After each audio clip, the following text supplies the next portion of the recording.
Shalom sahabat wanita yang terkasih dalam Tuhan. Saya percaya rencana yang indah telah Tuhan sediakan bagi setiap kami. Sebab itu kami mau terus tetap percaya kepada-Mu Tuhan. Mari sama-sama katakan.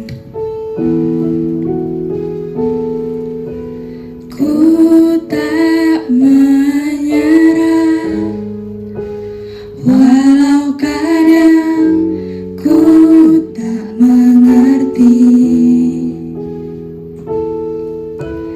tetap berserah, keyakinan di dalam hati. Rencana yang terbaik semuanya datang dari-Mu, karena tangan-Mu memurnikanku. Ku tetapkan hatiku untuk percaya tanpa syarat, takkan goyah. Ku nyatakan imanku untuk setia, senangkan hatimu. Kamu senangkan hatimu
mengandalkan Engkau di dalam segala hal. Terima kasih sebentar kami, sahabat wanitamu di tempat ini, kami akan mendengarkan firman-Mu. Tuhan, urapi hamba-Mu yang akan menyampaikan firman-Mu dan urapi kami semua. Di dalam nama Tuhan Yesus, haleluya, amin. Amin. Shalom sahabat wanita yang dikasihi Tuhan. Selamat bertemu kembali bersama saya dalam ibadah online pada malam hari ini. Saya percaya sahabat wanitaku saat ini dalam keadaan sehat-sehat dan damai sejahtera menyertai saudara-saudaraku yang dikasihi Tuhan. Saya percaya semua itu oleh karena kasih dan kemurahan Tuhan. Jangan sia-siakan waktu yang Tuhan berikan kepada kita, supaya kita menjadi berkat dan nama Tuhan dipermuliakan melalui hidup kita. Nah, sekarang pada malam hari ini kita buka dalam Mazmur 133. Persaudaraan yang rukun, nyanyian syarah Daud. Siapa sih yang tidak mengenal Daud? Daud adalah sosok pribadi yang dikasihi Tuhan. Sosok pribadi yang luar biasa, yang selalu menyenangkan hati Tuhan dan selalu diberkati Tuhan dalam kehidupannya.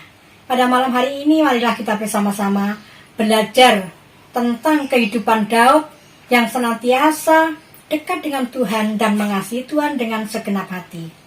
Mari kita baca bersama-sama di dalam ayat 1 sampai dengan ayat 3. Sungguh alangkah baiknya dan indahnya apabila saudara-saudara diam bersama dengan rukun, seperti minyak yang baik di atas kepala meleleh ke janggut, yang meleleh ke janggut Harun dan ke leher jubahnya. Seperti embun gunung Hermon yang turun ke atas gunung-gunung Sion, sebab kesanalah Tuhan memerintahkan berkat kehidupan untuk selama-lamanya. Wah, luar biasa. Kalau Tuhan memberikan berkat unlimited, artinya tidak berkesudahan, terus-menerus. Tetapi kalau kita mencari berkat sangat terbatas dengan keadaan kita, dengan kesehatan kita. Kalau saat ini mungkin kita umur 50, 60 masih oke lah, kita bisa mencari berkat. Tetapi kalau kita lebih dari 60, terkadang keadaan kita semakin menurun, kita semakin peot, ya. Jadi tidak mungkin kita bisa bekerja lagi seperti waktu kita masih muda dulu. Nah, sangat terbatas. Di sana kita tidak mencari berkat, bisa mencari berkat lagi. Lah, kepada siapa Tuhan memberi berkat? Apakah kepada orang yang sudah percaya kepada Tuhan? Apakah kepada orang-orang yang pinter, orang-orang yang punya titel, orang-orang yang punya kedudukan yang tinggi? Tidak, saudara. Tuhan memberi berkat, memerintahkan berkat kepada keluarga yang rukun.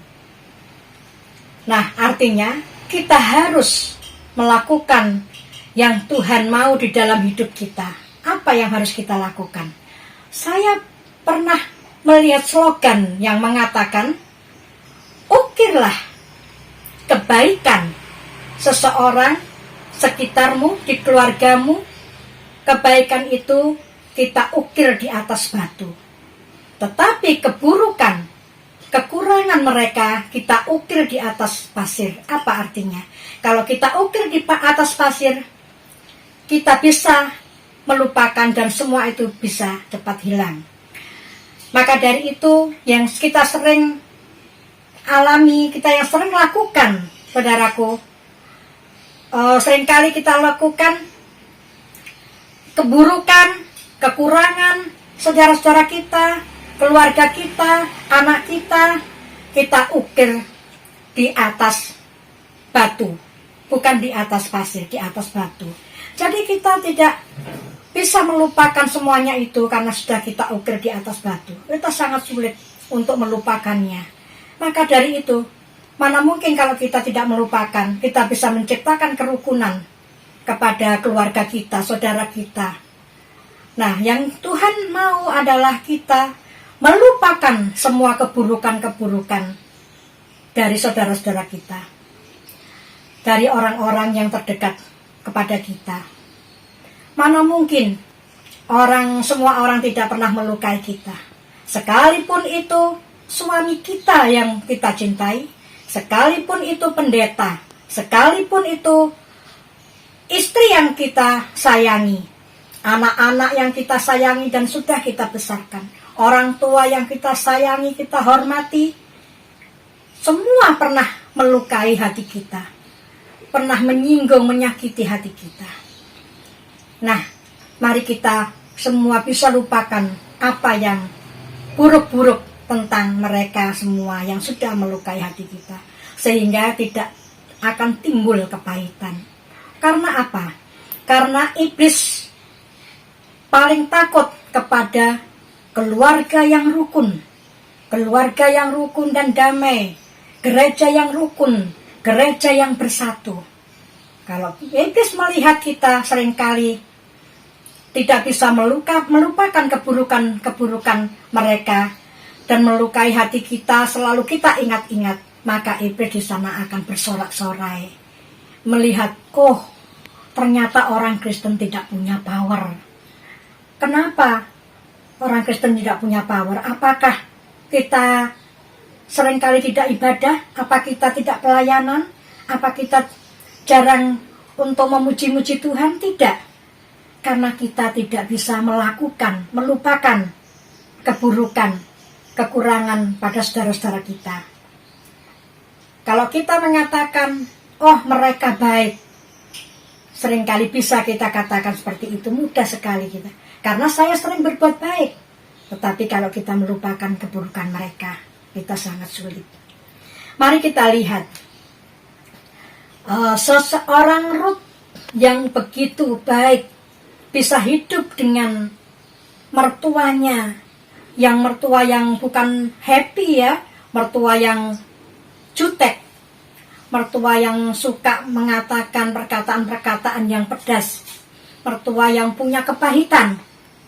Nah, di sini mari kita belajar tentang kehidupan Rut, di mana Rut bisa hidup dengan mertuanya, bukan mertuanya lagi karena suaminya sudah meninggal.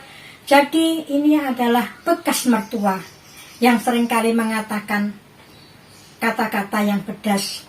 Sebetulnya Rut tidak boleh ikut dengan Naomi, karena Naomi saat ini ingin Rut mendapatkan berkat lagi yang lain, supaya dia tidak ikut bersama-sama dengan Naomi yang hidupnya sangat susah. Dia seringkali mengatakan, hidupku sial, jangan aku dipanggil Naomi, panggillah aku Mara, karena Tuhan telah mengacungkan tangan kepadaku. Dia seringkali kecewa kepada Tuhan. Tetapi lihat di sini, Rut tidak melihat keburukan dari Naomi. Tetapi yang dilihat, Naomi adalah bekas ibunya, suami yang dia cintai. Jadi dia tidak melihat keburukan-keburukannya. Yang dia lihat adalah kebaikan-kebaikan Naomi, sehingga dia dapat menciptakan kerukunan, saling melengkapi satu dengan yang lain, saling menerima keadaan Naomi yang begitu jutek dan cuek, mertua yang cuek, sehingga apa yang dilakukan Rut mendapatkan berkat dari Tuhan. Dia dipertemukan dengan seorang yang kaya raya, yaitu Boaz. Di sana dia dinikahi dan hidup dengan damai sejahtera. Karena apa? Karena dia tidak melihat keburukan-keburukan dari Naomi. Yang dia lihat adalah kebaikan-kebaikannya. Nah, saudaraku yang dikasihi Tuhan, marilah saat ini kita belajar dengan perkataan-perkataan teman kita, mungkin teman kita sepelayanan, anak-anak kita yang dekat dengan kita, suami kita, orang-orang yang dekat dengan kita. Kita belajar, kita menyaring perkataan-perkataan mereka dengan saringan yang kecil, jangan saringan yang berlubang. Karena kalau saringan yang ada lubangnya berlubang, maka ampas-ampas itu akan ikut masuk. Dan di situ ampas itu akan masuk di dalam hati kita dan akan timbul kepahitan. Tidak mungkin kalau tidak bisa melupakan keburukan mereka, kekurangan mereka, maka kita tidak bisa menciptakan kerukunan itu. Dan kita tidak bisa menikmati damai sejahtera dan berkat-berkat Tuhan yang sudah dijanjikan kepada kita. Nah, di sini ya, padahal berkat itu sudah diberikan Tuhan di atas kita. Mari kita lihat di dalam Ulangan.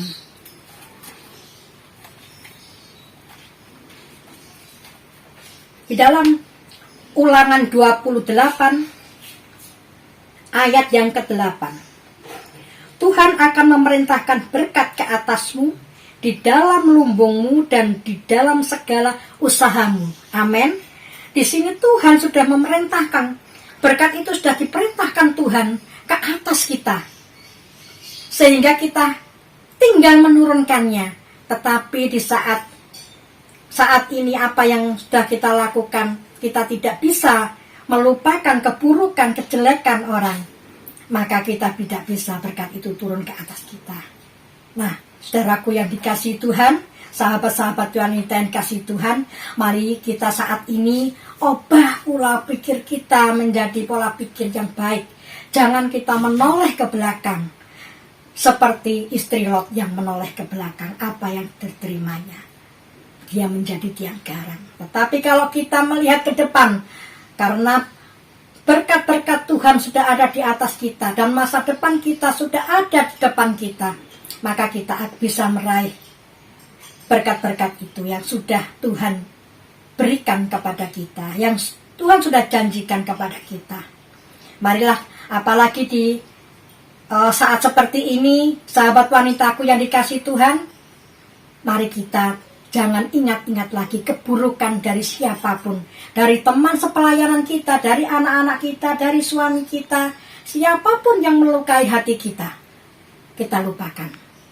Sehingga kita dapat menciptakan kerukunan, maka iblis akan lari daripada orang-orang keluarga yang rukun, orang-orang yang takut akan Tuhan. Di sana Tuhan akan memberikan berkat, bukan berkat jasmani, tapi berkat rohani. Semuanya Tuhan berikan, damai sejahtera, semuanya itu adalah berkat daripada Tuhan. Inilah sedikit firman Tuhan yang saya bagikan. Semoga firman Tuhan ini jadi berkat bagi saya dan saudara.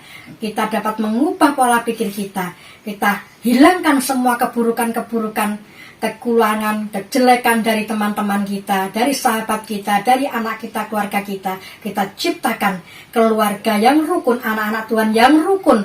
Maka gereja kita semuanya, keluarga kita akan diberkati.